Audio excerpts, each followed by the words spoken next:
I'm going to do some quick introductions. And also I want to tell you the intent of the workshop. So it's called 360 because we have a birth mom who's here to share her story, and we have an adoptive parent who's here to share, and we have what do you prefer? That's a question that we were wrangling. Adoptee is what a lot of the internet said.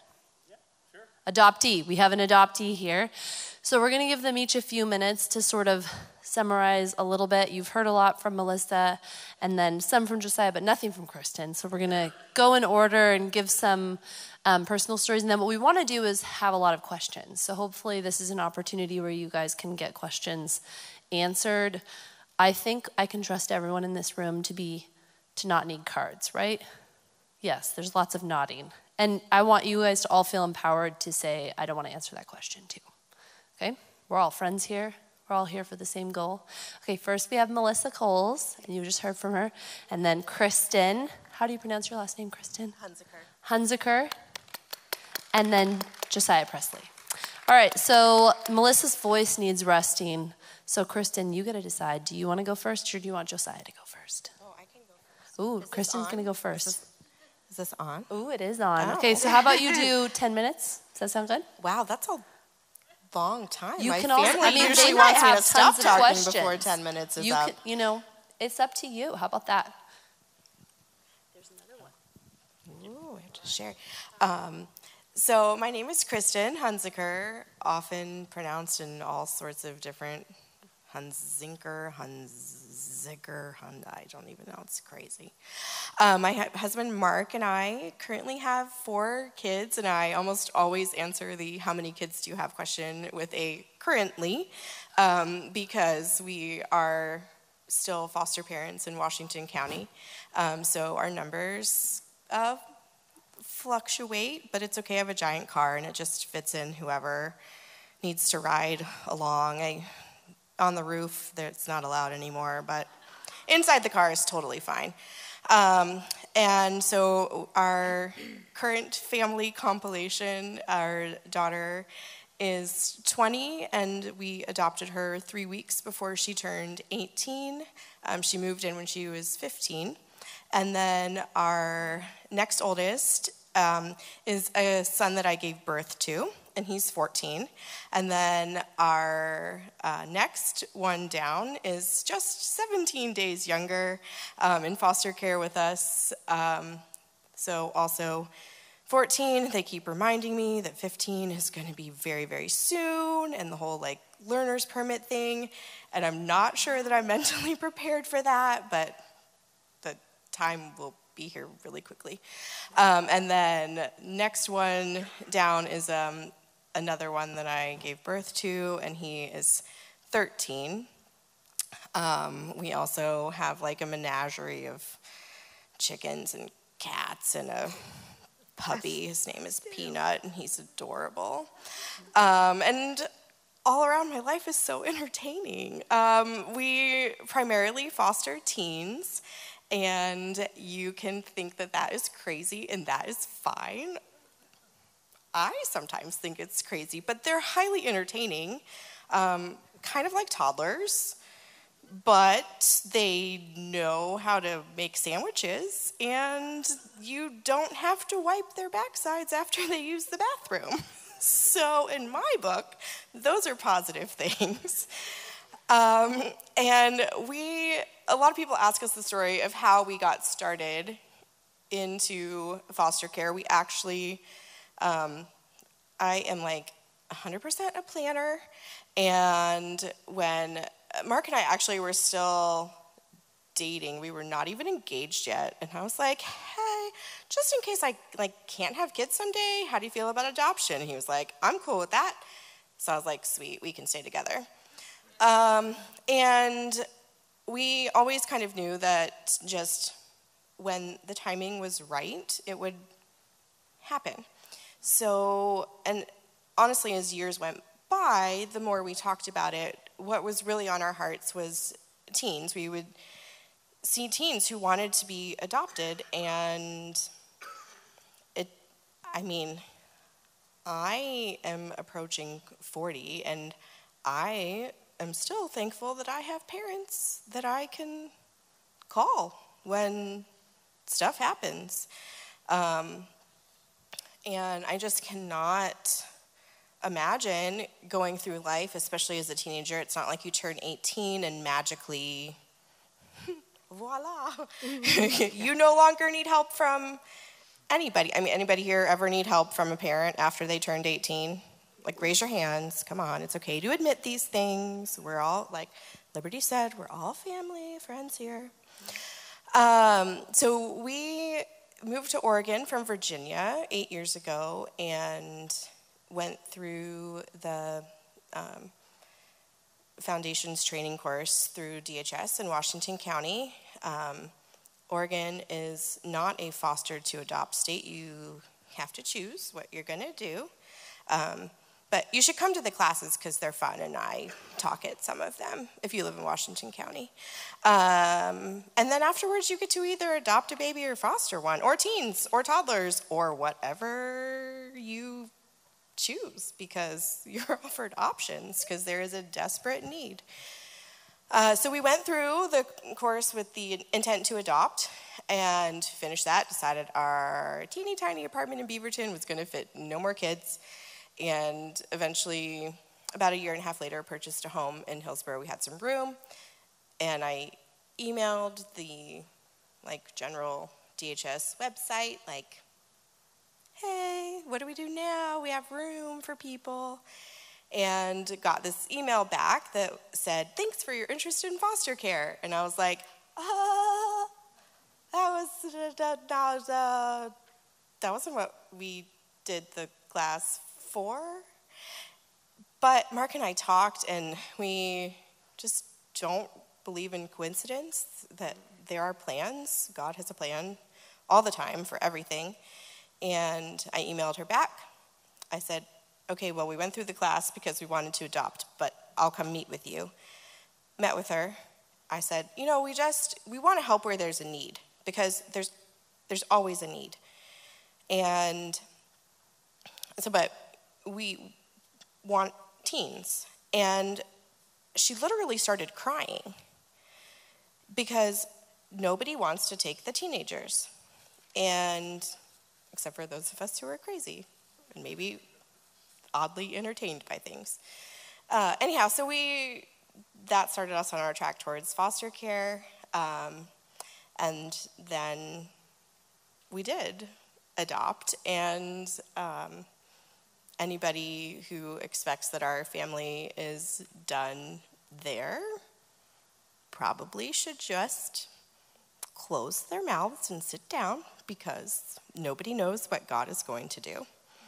And so we stay open because that is what we're called here to do. People need to be cared for, and we are capable of caring.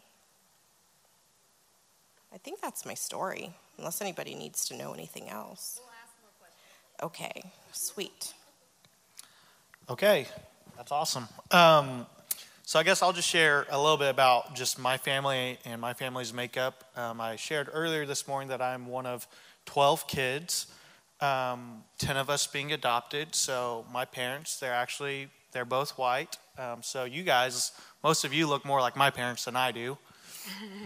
And so one of 12 kids, and I'll just really quickly, I'll just go through the makeup of our family and leave it at that, I guess. So my oldest brother, his name is Brandon. He is my dad's stepson and my mom's son from a previous marriage.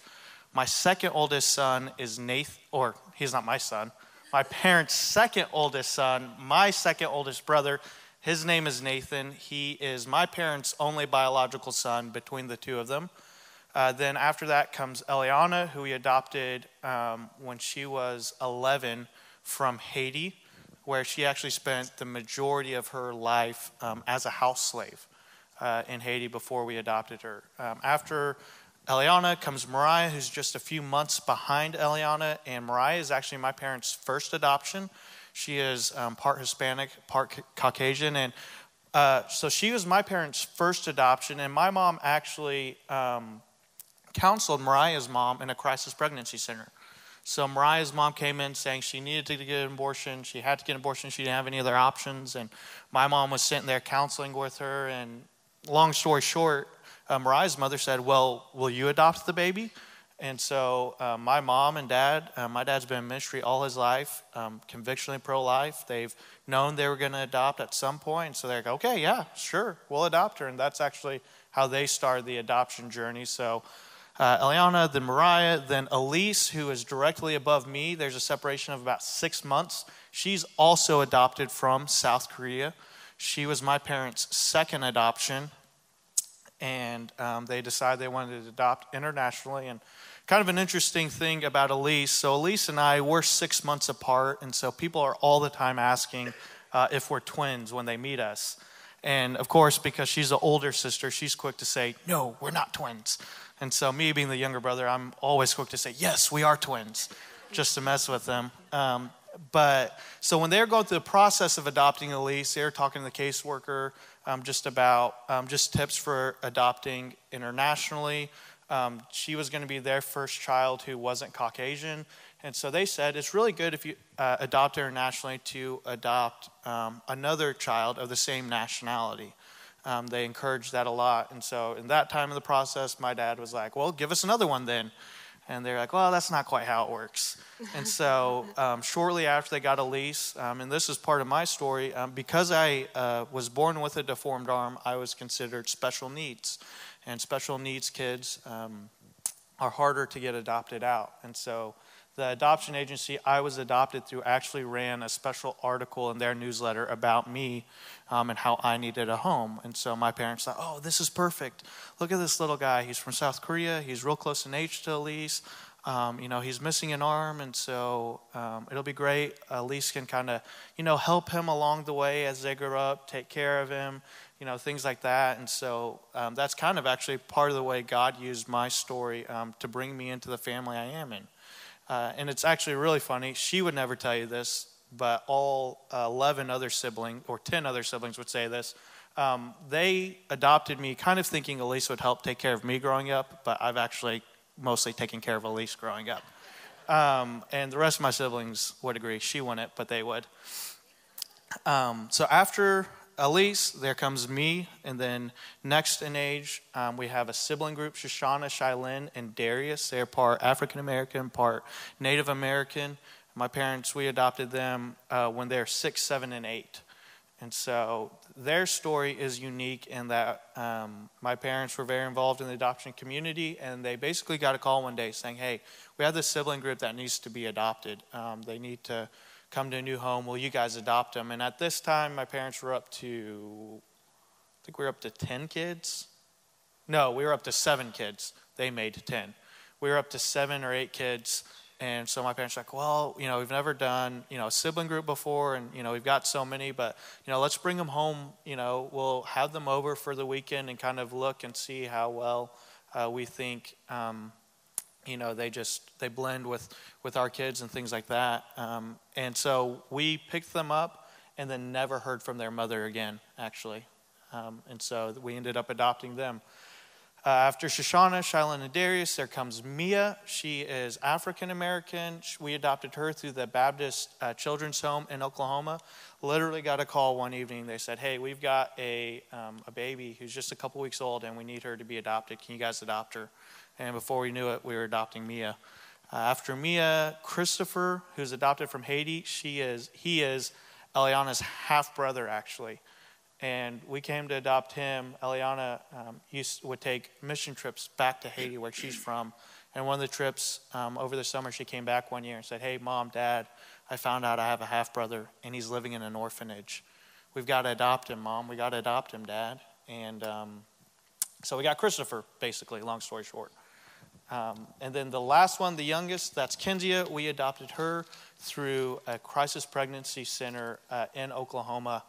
And she's African-American. And so that's all 12 of us. That is ranging from the ages of 13 to 36. That's about the spread. We're all over the map as far as ethnicities go. People at our church call us the United Nations. And each one of them has a unique story and a unique makeup of how God brought them into our family. My parents, they are obviously rock stars. They're some of the most amazing people I've ever met. And so, yeah, that's just a little bit about my family, and I'll leave it at that then.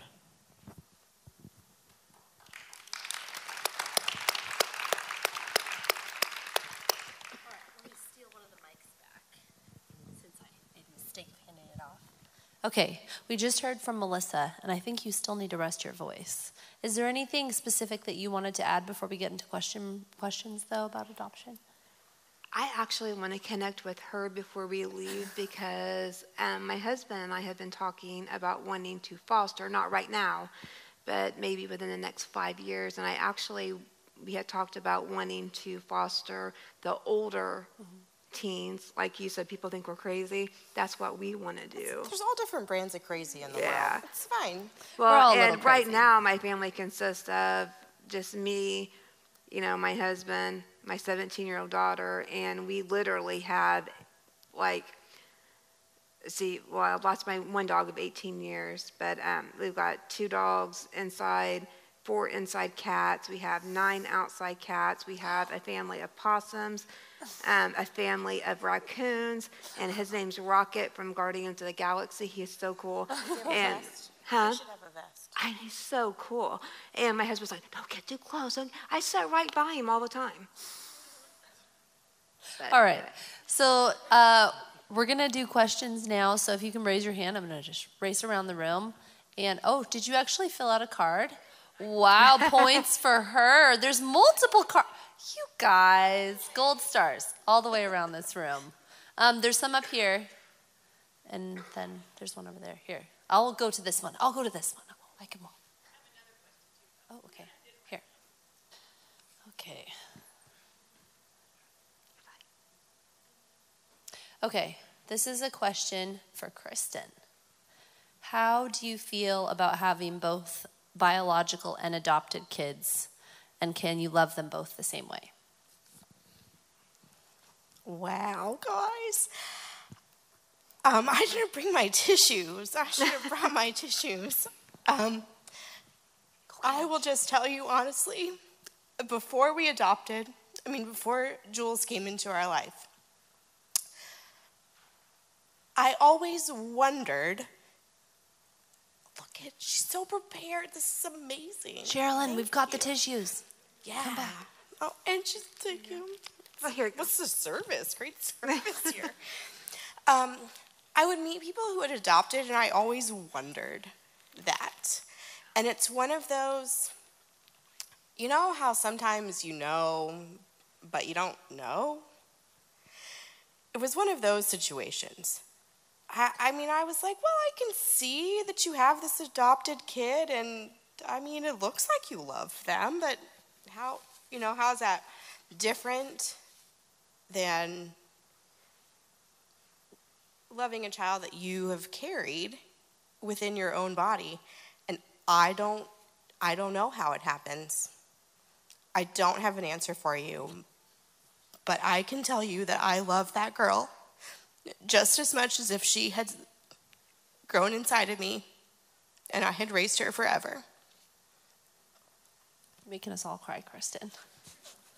Okay, Josiah, That is awesome. Here's a question for you. There's actually a couple. I'm just going to read the whole thing to do justice to the person's question. Okay, first they said a family of 12 kids, ! Well, that's what we all thought when you were listing them off. That's actually one of my personal questions growing up as a kid of 12 kids. Just save that one.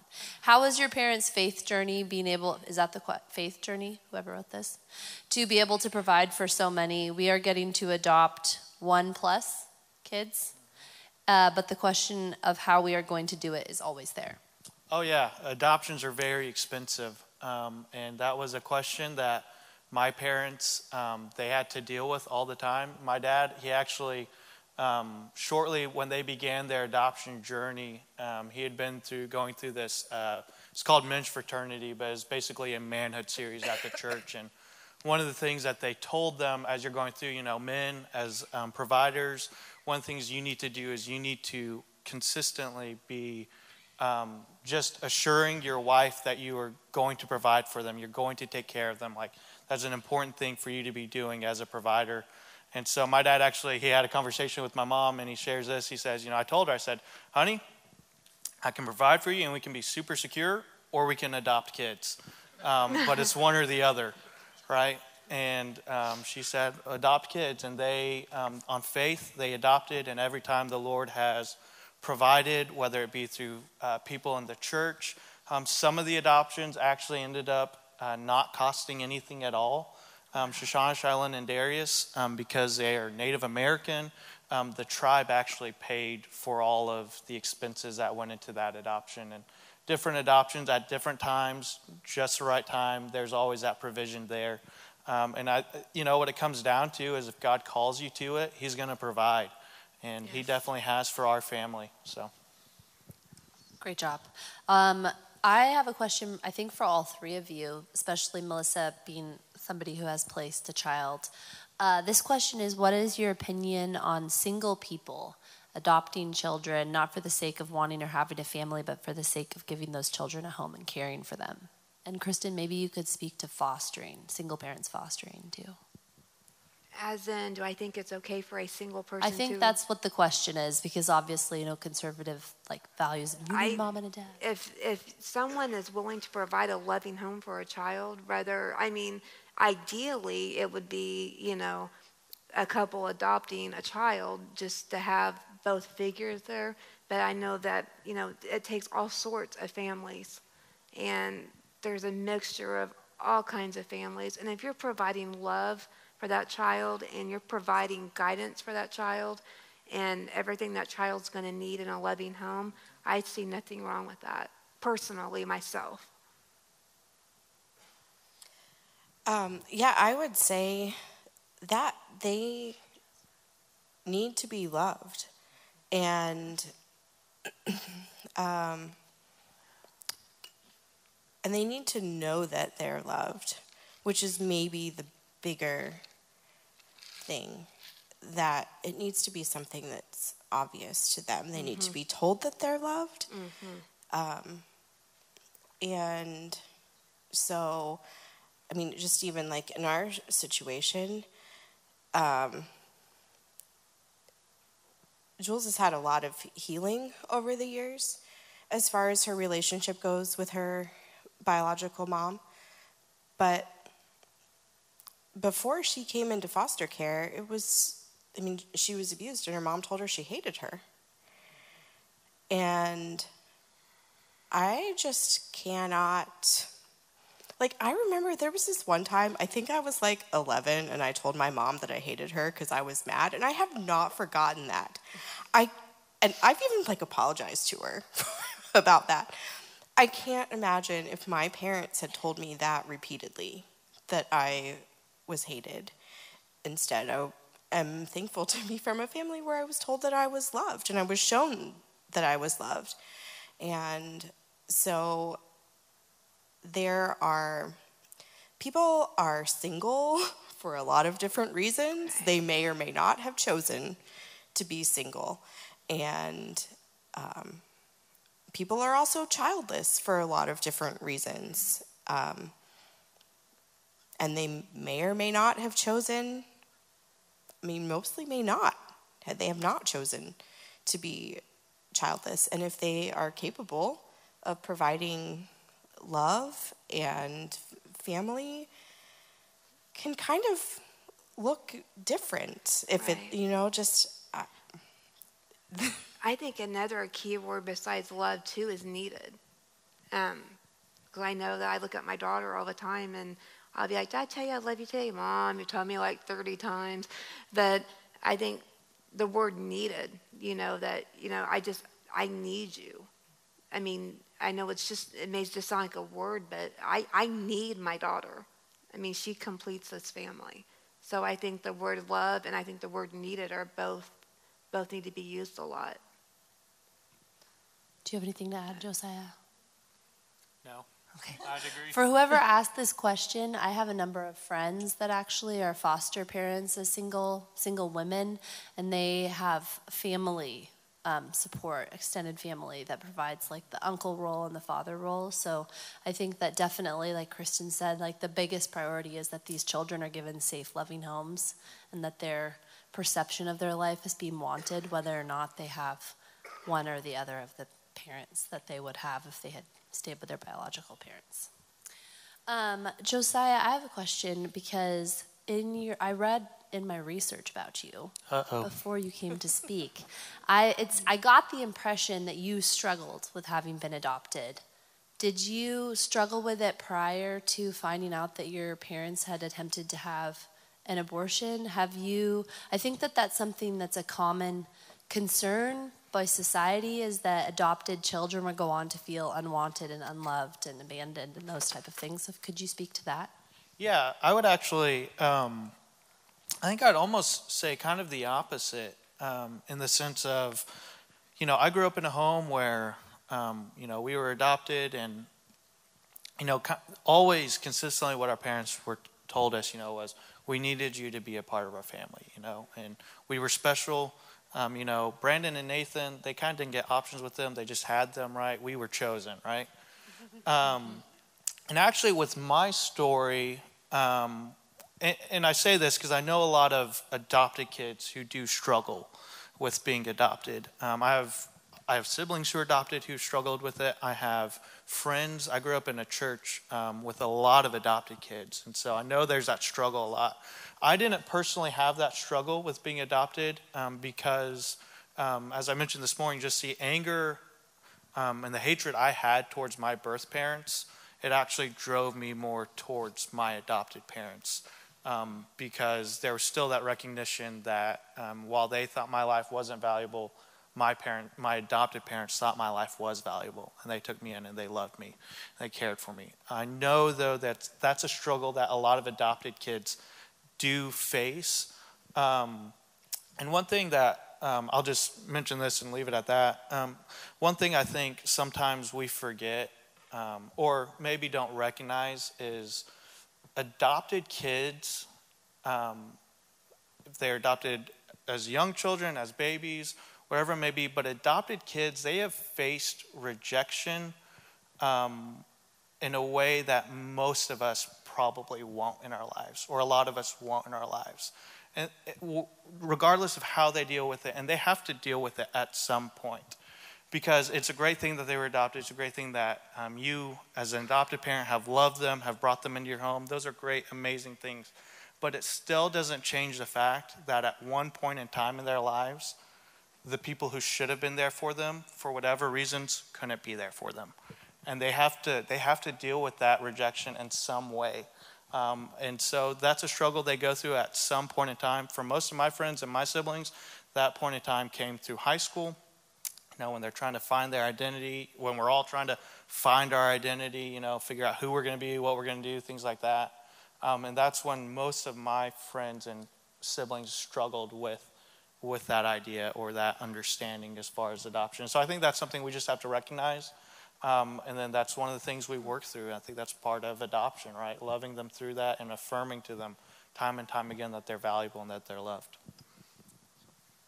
Kristin, can you speak to concerns about fostering and adopting older children and how they blend with existing family units, and also concerns about like disrupting the current birth order and the influences that the older kids might bring to your younger kids? Why, yes, I can. I will say that years now into fostering, birth order does play a bigger role than one might think. So, for example, our very first foster placement was a sibling set who were 1 and 2 years-ish older than our oldest biological child. And they were the middle 2 siblings out of a group of 5. And they, all like the middle children thing, right? Kind of just forgotten, left on their own to do whatever they want to do. That was very, very much true of these two kids. And it grated against our oldest biological son because, well, Mom said to do this. Whatever. That's not a whatever. Mom said we have to do this. He was distraught by it. It just was not pretty. They did eventually both return to their mom and rejoin with the rest of their sibling group, -1, long story. And we still see them. In fact, we actually now see their siblings. They will come and spend the night. They go camping with us. We went camping. We ended up with a puppy. That's how we got my cute little Peanut. But it definitely does make things interesting when birth order gets disrupted. Now, for those of you who may not read psychology stuff about birth order, birth order resets after a little while. So you go for enough years, there's enough gap in between kids, and the oldest one feels like an only, and the next one down feels like the oldest, and so on and so forth. And so it was interesting when Jules moved in. She does have a younger sibling, but she's 13 years older, and she had mostly been raised by grandma. So she was an only child who had been raised by a loving grandma. And so that was, I do love her to death. She's a little bit needy when it comes to that, I need all your love and attention. Mom, hold me. Look at me. Do things with me now. But so this made things kind of interesting, but there's enough of a gap between her and then Chad, who's the next one down. There's a 5-year difference there that he maintained his eldest child status, and she maintained her only-ish child status. Anyway, now with our new placement, it's a really easy kid, actually, which is just an amazing blessing, because they can get a little crazy sometimes, those teenagers. But Chad has stayed the oldest. It's only 17 days, guys, but it doesn't matter. He's still the oldest. Was that all? I feel like I'm missing there was the part about, because there's a perception that kids in the foster care system have had hard experiences. They may be an influence. I'm trying to say this kindly. Oh, delicately, have we damaged our children? No, that's not. I think because we get asked that question. Well, then why don't you answer that question? I didn't say it though. No, so my answer to that question is that probably our biological kids are 7th and 9th grade this year, and it's actually their first year not being homeschooled. But they just absolutely love learning, and they love going to school, and they're so sweet.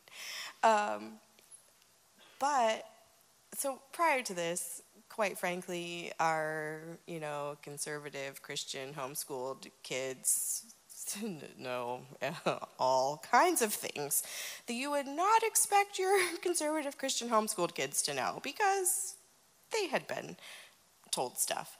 And hard things about how parents abuse their kids and the struggles that they have. And they've asked why a lot. Mom, why do parents do this? Why do people, addiction and homelessness, and why? And I don't always have the answer for them. And sometimes it's really hard that they know about the hard things, but then on the flip side, they know that there are hard things in the world, and they also know that there is something that can be done about it, that we don't have to sit there passively watching it happen and just say, oh, poor so-and-so.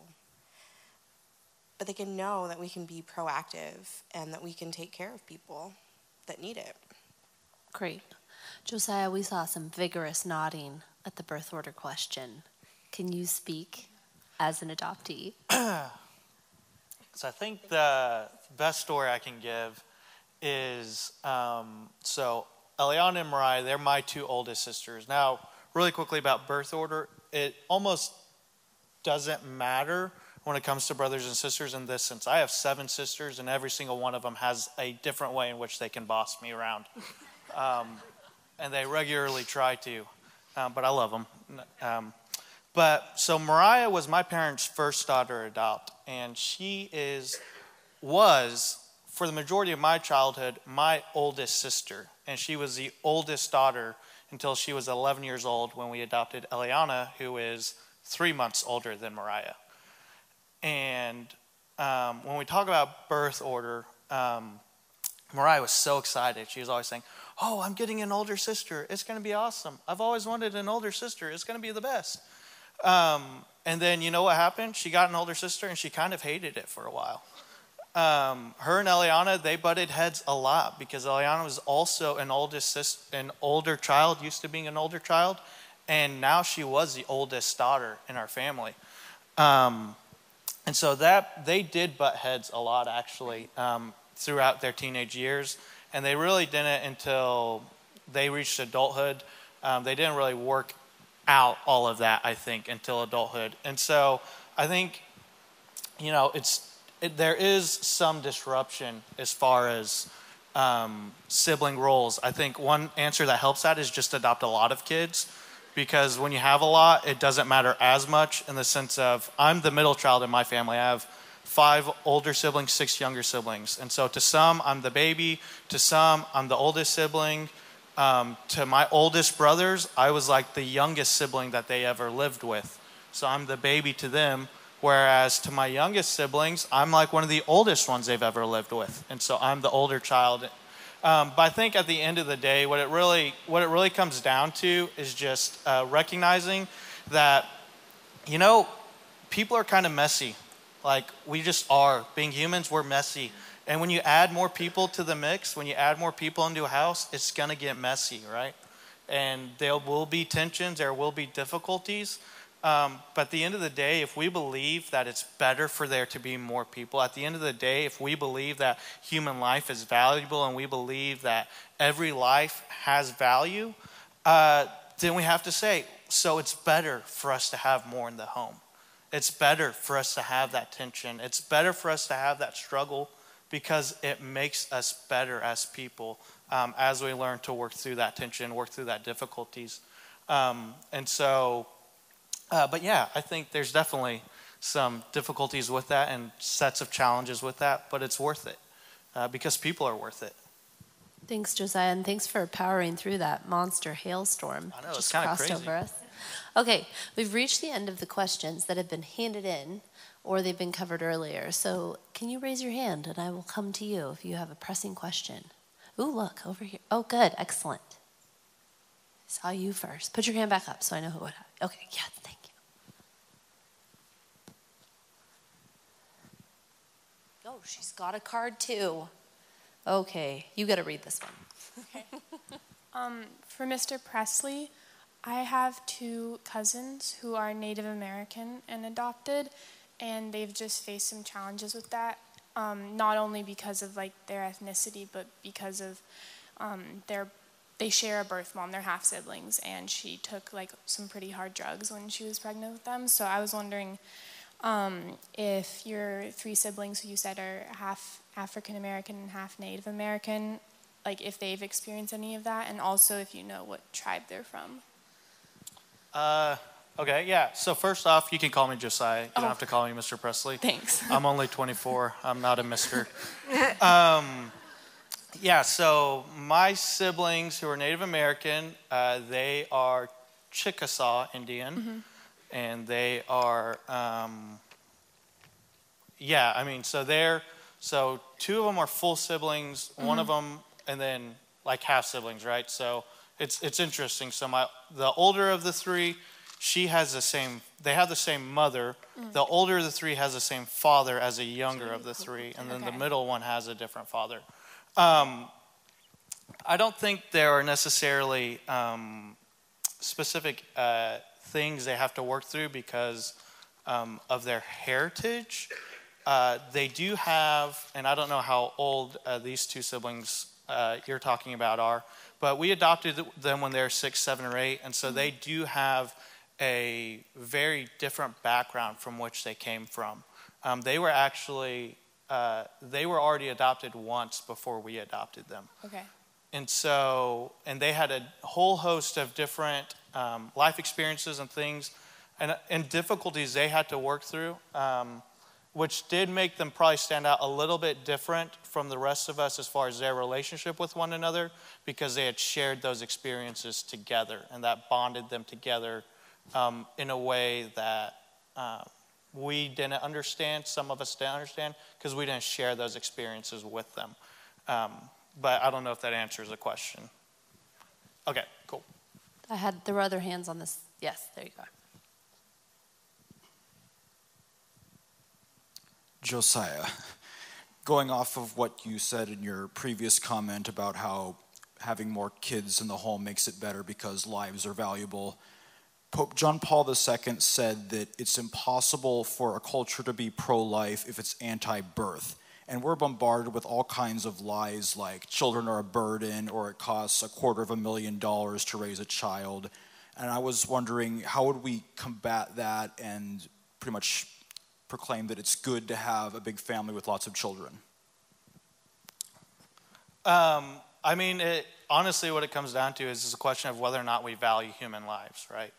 If we say human lives are intrinsically valuable, then they're worth whatever cost it might be, for somebody's life, right? I guess that's kind of how I would answer that in short, right?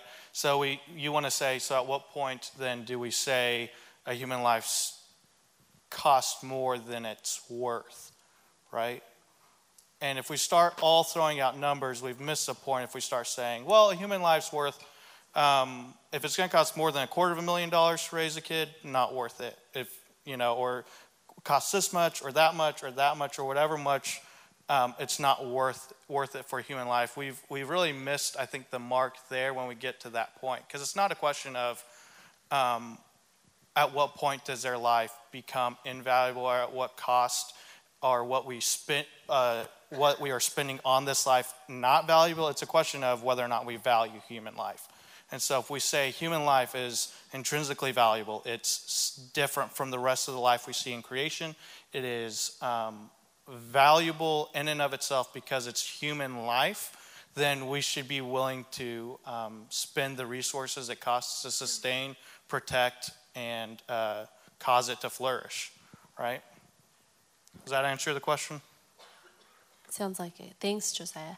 All right, Melissa, this is a really good question, and I'm going to kind of expound on what their question is, because the specific question is the relationship with your daughter and with David. But I was wondering if you could speak to the reality that a lot of women who are birth moms go on to then have biological children, and kind of speak to that, like the ins and outs of that, both like the emotional feelings on your part and your future biological children. As far as the relationship like between my daughter and my birth son? Yeah, that's what their question is, and then I was hoping you could speak to the broader of having placed one child and then having more children later. It's been a little difficult, honestly, for my daughter. At first she was really excited, and I wish I could look y'all in the eye and say that all is perfect and we all hang out and we all are super duper close, but unfortunately that's just not reality. And the thought of her having an older brother excited her at the beginning, but now It doesn't. That doesn't mean that it can't change. I just wish I had a more positive response for that. But in my particular situation, he's made the lines very clear that David and Susan are his mom. I'm his birth mom. That's kind of it. I mean, I know in the film that it portrays it a little more closely than in what it is in reality. I think, I've done extensive research on it, and I think part of it is loyalty to his mom and dad. And I understand that. It stings. It hurts. I wish that he wanted to know me more, but that's just not how it is right now. But he's 26, so I mean, that could change down the road. And some kids are different, and some kids are very excited to know their birth parents. And I don't ever want to intercede, try to step over any type of boundaries, try to claim that I'm your mom, I'm your birth mom, blah, blah, blah. I would never, ever push those boundaries. And I think it angers me some, 'cause I'm only human. You know, the feelings I have are real. It's not Mayberry. And it depresses me a little bit, because I wish I was a little bit more involved, and that's whenever you get into the closed versus open debate. And I wish everyone could be comfortable having an open adoption, just for the simple reason, one, medical, because there may be something medical down the road that they may have a question on, that could be life or death. And it leaves the doors open in the future that, hey, if you ever want to reconnect, then you still have that opportunity. Where if it's closed, it's closed. At least that's the way it's supposed to be. So you kind of get into the debate of open versus closed adoption. As far as my daughter and him, they don't really communicate much anymore. So. Thank you so much for your transparency and sharing reality with us. We really appreciate that. Josiah, we did get a couple questions asking about your birth parents. I don't know if you feel comfortable delving into that. Sure. What are the questions, just in general, or? Yeah, if you've ever reached out to them or thought about it, or even would know how to go about doing that. Yeah, so I was adopted through the adoption agency in South Korea, so it is closed in those regards. I've never met them. Never have had that possibility opened. I do know I've actually got, from the adoption reports I have a sister who's actually about 6 years older than me, who my birth parents had at the time that they had me. So yeah, it's closed. I really don't know much about them, though. I like to imagine that in the world of technology that we live in today, there's probably a way, maybe, to connect with them. Probably be very costly to be able to do that, and so we haven't pursued that, and it hasn't been an opportunity that's presented itself. Do you wish that it was open? I wasn't trying to cut you off, but do you wish that it was open? Yeah, I mean, I would. So you had that opportunity? I would, I would like to meet them if that was a possibility. I say I would like to meet them. I think if I devoted enough resources, I wonder if that'd be a possibility or not. I haven't up until this point. And so, as a small child, that's definitely a desire of mine and something I wanted. Early into teenage years, that quickly left that desire. It went away. It's come back really since I've found my identity in Christ and a relationship with Him and forgiveness and healing towards them. That desire is returned to. I would love one day, if the opportunity presents itself, to meet them and to just share with them and get to know who they are. But no, I have not had any contact or anything like that with them. So. Okay, we had some other questions. I saw hands, but okay. I'm going to go over here, then I'm going to come down there. Thank you. My wife and I were privileged to be able to have foster kids and to adopt 2 kids also. And in that situation, I know there was times that people kind of, well, why did you do that? That's kind of dumb. And because we adopted one boy, had 2 kids, adopted another boy, and then my wife's sister adopted 5 girls, and she passed away, and we took the 3 youngest ones. So there was a bunch of us. Wow. But yet, our thinking was this: God brought these children here to this earth for a reason.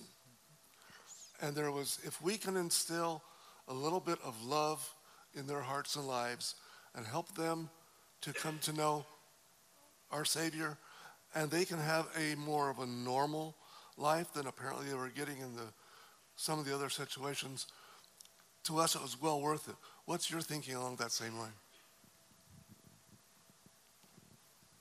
Is it worth adopting kids or doing foster care or not? Yes. Yeah. Yeah. Duh. Wait, I don't know. Do you want me to imitate my teenagers? How far can I roll my eyes? I mean, people do ask why, and I'm like, well, why not? And guess what? They have nothing to say, so they stop talking. And everyone's here for a purpose. Every single soul is here for a purpose. And that main purpose is to be saved by our Lord and Savior, Jesus Christ. And our job is to guide them to Jesus Christ. That is our main goal. Yes. Melissa, on that line, does your birth son know our Lord then? Yes, ma'am. We will pray for you. Thank you. Situation. Okay, I'm going all the way over here. That was, always one of my biggest concerns, I think, whenever I'll try to be real quick, but that was always one of my biggest, why am I whispering? That was one of my things growing up, because I'm not Catholic, I'm Christian, nothing against it. My biggest base is Catholic, and they're all Catholic. So I told my husband once, I said, so ultimately, when you give a child up for adoption, I don't say give up, when you provide them a home for adoption, you're putting their soul in someone else's hands, and that's very serious. So that's something that you really need to think hard about. Are you willing to put in what is necessary to make sure they know our Lord and Savior, regardless of what your religion is? Yes, they're all Catholic, yes. Yes, ma'am. I'm Christian. I'm non-denominational Christian. But, it's weird because I always ask my husband, I say, so why aren't we Catholic? Because that's our biggest not fan base like that, but our biggest base is Christian. Yeah, but I'm not. And I'm like. Thanks, Melissa. Well, we have a few more questions that we want to get to. We're running out of time, and I have one final question for you guys, so go ahead. This question is for Melissa. My wife of 41 years was adopted, and she did not have a particularly positive outlook on, and she's fought the rejection issue.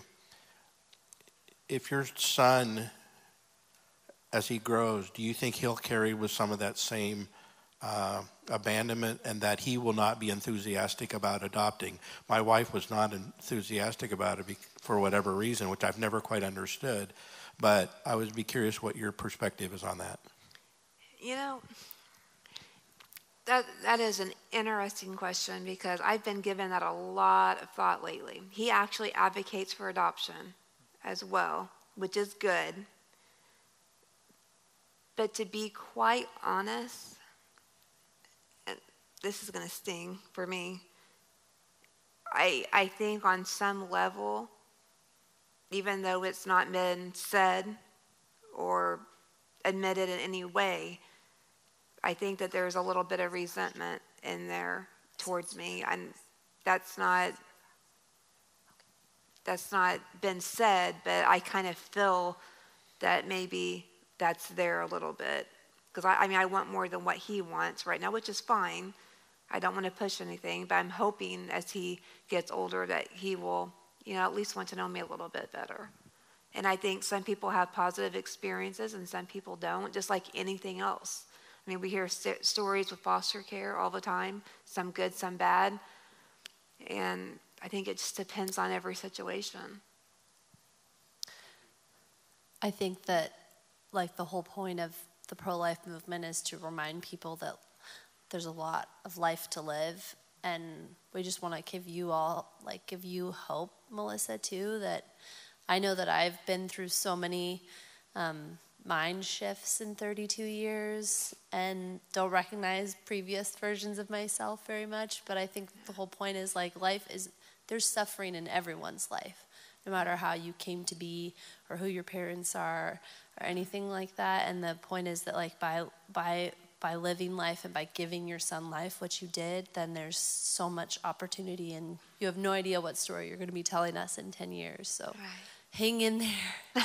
Okay, we have our last, I'm going to ask the last questions, and what I would like for each of you to do is just take like about 2 minutes and tell us what you most think that we should know as far as helping the segment of the world that you represent. So Josiah, that would be like, what's most helpful for us to say or do to help kids that have been adopted or being adopted or older adoptees? And then Kristin, if you could speak to helping adoptive parents. And then Melissa, especially, how can we help women who are both considering adoption and who have already gone through the adoption process? You want me to start? If you want to. Well, one of my hashtags, we don't own a hashtag, but my hashtag that I use all the time is hashtag how can I help? And I think in reality, everybody can do something. People can say, I've heard every excuse, well, we don't have the money for this, or we don't have the time for that. You can't tell me that you don't have the time to say a prayer for someone. There is something that every single person can do, even if you are a paraplegic, is that how I say it? No matter what your situation is, there is something that you can do to help. And I think if everyone did something, I think as cliche as it sounds, if everyone did something, it would just chip away, and it just makes the world a better place. Can you give us like 3 tangible, this is what I'm really wanting, is tangible, specific, we want you to do this. So I know you mentioned earlier sidewalk counseling. Okay. You can volunteer your time. You can volunteer money. I mean, there's all kinds of ways. You can volunteer clothing, vouchers. You can sidewalk counsel. You can hold fundraisers. I mean, it's endless what you can do to help this movement. Endless. You can provide encouragement to anybody. There's always something that you can do to help. Always. But I think the thing is always be kind about it. Because if you notice this part, we are all like help, but the other side is the complete opposite, and they're angry all the time. And we have to fight that, and we can't fight hate with hate. We have to fight hate with love, and that's really hard to do at times. But no matter what, we need to continue the fight, and we need to do so with love and not anger. And this includes adults on Facebook and social media. Preach. I see it all the time. We need to be kind to one another, and we need to encourage one another. Thank you. Okay, Kristin, your 2 minutes start now. Okay. Well, sort of like Melissa, when people are saying, well, I can't do that. First of all, I'm like, don't say you can't do something. I mean, even garbage, it's a garbage can, not a garbage cannot. So come on, guys. But also, right, I do understand not everybody's in the same position in life. Things change. So what I tell people is we don't all have to do the same thing, right, but we should all do something. Yes. So, with that being said, if you are in this position in life where you are able to foster or adopt, you just go on the Oregon DHS website and you sign up. And you go to classes. There are just 8 of them. There are usually snacks, or you can provide your own. If it's Washington County, you might hear from me. That's one thing you can do. The other thing is, if you're not in that position to foster or adopt, maybe you find somebody who is already fostering or potentially in the middle of adopting. You can pray for them. Pray for the family, all the family, the kids, their family, just pray for all the people, just all the prayers, all the people. Also know that, like for us, has anybody ever had a baby before? I've had one. I notice, like, after having baby, it takes me probably like 6 months before I feel like my life kind of gets back into some sort of a regular routine. Adding a kid through foster care is kind of the same way. I say through foster care because that's mostly what we do. But it takes our family time to get adjusted to having a new person. Yeah, they're not tiny and squalling and need diaper changes, but it's still a new person to our family, and there's that adjustment time. So give us time. If you don't hear from us, maybe check in, knock on the door, make sure we're all still alive, but bring food. Bring I have teenage boys. Please bring food. So much food, all the food. I wish I'd started a savings account years ago just for feeding them all. Anyhow, it's a story for another day. Find that, ask. They may not even know what help they need, but if you're like, hey, I'm out running errands, do you want me to stop by and bring you a coffee? And I would be like, 100% yes, please do. Respite care is another option if you want to kind of dip your toes in the water. My favorite friends, I mean, I'm not really playing favorites, but are the ones that I've had that have started doing foster care, and then I've seen them in the foundations training classes because they're heading towards foster home studies, and I'm like, yes. So respite care means that you can take care of kids who are in foster care overnight or on a regular basis. And your friends especially, okay, I'm just going to talk to any of you who are older. Perhaps you are empty nesters. Perhaps you are enjoying empty nesters, but I'm going to ask you to consider your life, because what the news reports on the television and whatnot about all of the DHS, the kids in hotels, I'm just going to tell you that those are the kids who are not safe to be placed in homes with other kids.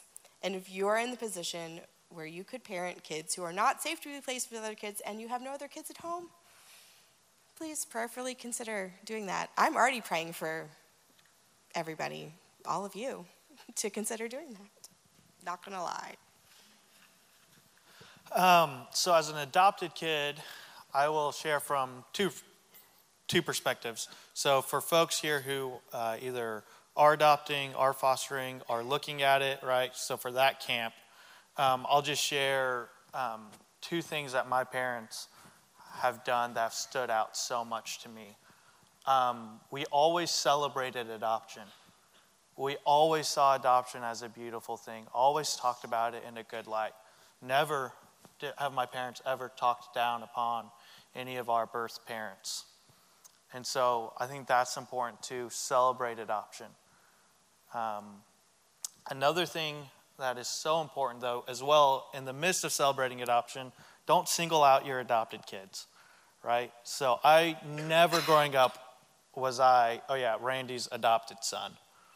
Never was I Kathy's adopted son. I was Randy's son. I was Kathy's son. We'd go places and they'd be like, oh, you're adopted kid. They'd be like, no, those are my kids. We'd go places, and I remember one time we were in a grocery store in Florida on family vacation, and some guy just starts going on to my dad about, oh, you've adopted all these kids? Oh, you're really good people. and then look at me. Oh, and you've adopted special needs kids? Look how great you guys are. You are fantastic people. And my dad, I remember him right there stopping him and just saying, no, they're not. First, they're our kids. He's my son, and he's very capable. He's not special needs. He's my son. He belongs to me. He's not some special needs kid that we adopted. He's our kid, right? And so I think that is so important for us to celebrate adoption, but to not single out adopted kids. I was well into high school before it really crossed my mind one day. I was at the grocery store with my dad, a different grocery store, and I was thinking, apparently I do a lot of thinking at grocery stores. But I was with my dad at the grocery store, and I remember it crossed my mind in high school. I was probably a senior in high school. This thought, me and my dad, we probably look like an odd pair walking around places, right? I'm Asian. I'm 5'7". Well, at that time I was like 5'6".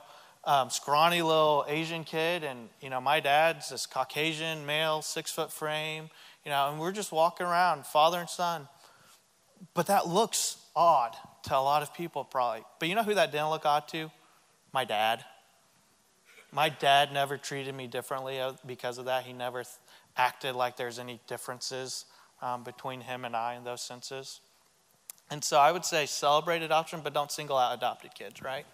And then on the flip side of, how do we interact with adopted families and, parents, that have adopted kids, who are in your life and things like that. Again, celebrate adoption. Celebrate what a good thing it is, but don't single out the adopted kids, right? Don't be like, oh, you guys are, in front of them, oh, you guys are such good people for the way you've adopted these kids, right? Don't do that. I think adoptive parents should be celebrated because of the role they play, but they're not adopted parents because they want to be celebrated, right? And if you're considering adopting because you want to be celebrated, don't. Because let me tell you this. For one, the amount of work that they have to do and the amount of things they have to go through and work through with oftentimes us, it's not worth being celebrated and say, oh, you're such a good person for that, right? So if you're just adopting to do that, don't do that. But for your friends who are, for your family members who are, love them and accept those kids as their kids. View them as their kids. They're not the adopted kids, the other kids, the ones they've taken in. They're their kids. And almost any adopted parent I know, they're going to fight that way too. Their kids. Not some adopted whatever kid, not their charity cases, their kids. And so treat them that way. And so I would just encourage you with that. Adopted kids, we hear it. Sometimes we are more aware of it than you would think. And so, don't treat us as anything less than our parents' kids, because we are our parents' kids.